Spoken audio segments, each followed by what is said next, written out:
Olá, sejam todos muito bem-vindos ao Vai Cair na OAB, um programa realizado pelo portal Leia Já e dedicado a todos vocês bacharéis em Direito que irão realizar o exame da Ordem dos Advogados do Brasil. Nosso compromisso é trazer semanalmente dicas com grandes nomes da área da advocacia que vão te auxiliar rumo à aprovação. Lembrando que outras informações sobre o exame da ordem você também pode acompanhar através do nosso Instagram, @VaiCairNaOAB. Acompanhem a seguir a nossa primeira dica.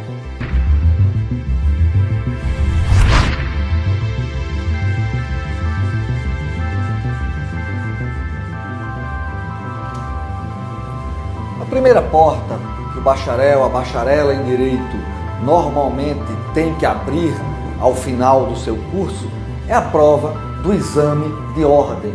Essa porta que ele irá abrir, irá fazer com que ele ingresse nos quadros da Ordem de Advogados do Brasil, se habilite para exercer a função, a profissão de advogado ou advogada. Esta prova, que se realiza 3 vezes ao ano, esse exame de ordem, é dividido em 2 etapas.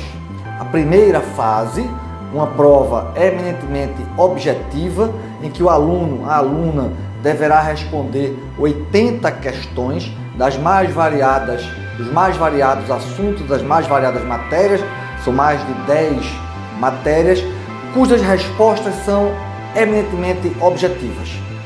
Aquelas questões A, B, C ou D, de cunho prático.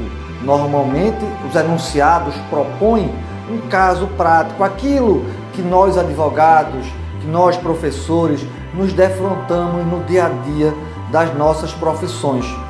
Galgando aprovação nessa primeira fase, que ele deverá obter pelo menos 50% desta prova, passa-se a segunda fase de uma das disciplinas que o estudante, a estudante escolheu quando do seu ingresso, quando da sua inscrição. Pode ser direito civil, pode ser na área de direito do trabalho, na área de direito penal, administrativo, constitucional, direito tributário. Esta segunda fase é eminentemente prática. Nós temos, ela é dividida em 2 partes. Uma, o estudante irá responder 4 questões discursivas, e outra fase, e a outra parte da prova, a peça profissional, onde o estudante deverá desenvolver uma peça prático-profissional, uma petição inicial, uma contestação, um recurso, um habeas corpus, algo nesse sentido, ou seja, aquilo que nós advogados vimos no nosso dia a dia, é a prática forense de um advogado. E as questões também discursivas, chamadas de questões abertas, também têm um cunho eminentemente prático. São casos práticos, hipotéticos, vistos no dia a dia dessa profissão.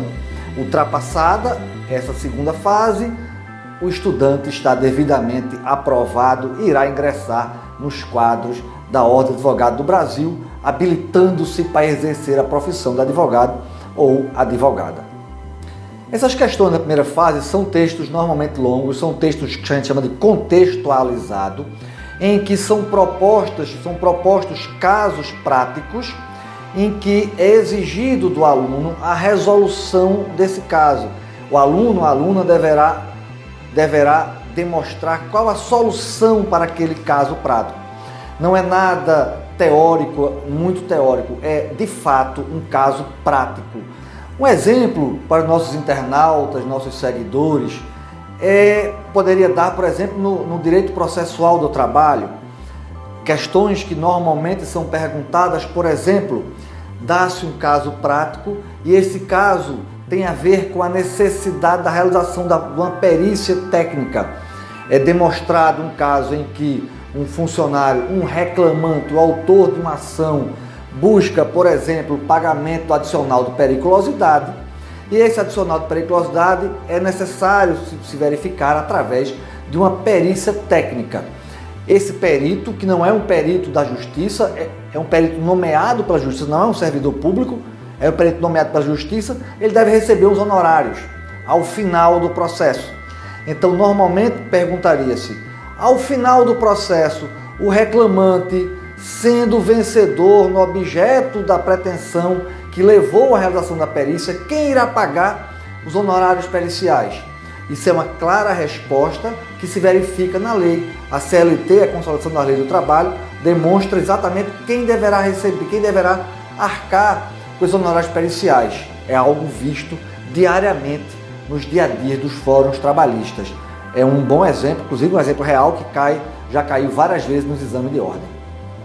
Não existe uma fórmula pronta para uma preparação num curso. Atualmente, o aluno, a aluna já pode realizar, já pode prestar o exame da ordem a partir do 9º período. No último ano do seu curso, ao matricular-se no 9º período, já pode se habilitar ao exame de ordem. O exame da ordem, naturalmente, busca conhecimentos desde o primeiro período, desde o início do curso, com matérias, por exemplo, como filosofia do direito, a hermenêutica, até o último período da prática trabalhista, do direito tributário. Então, é todo um conjunto de conhecimentos que o estudante deverá ter adquirido ao longo do seu curso.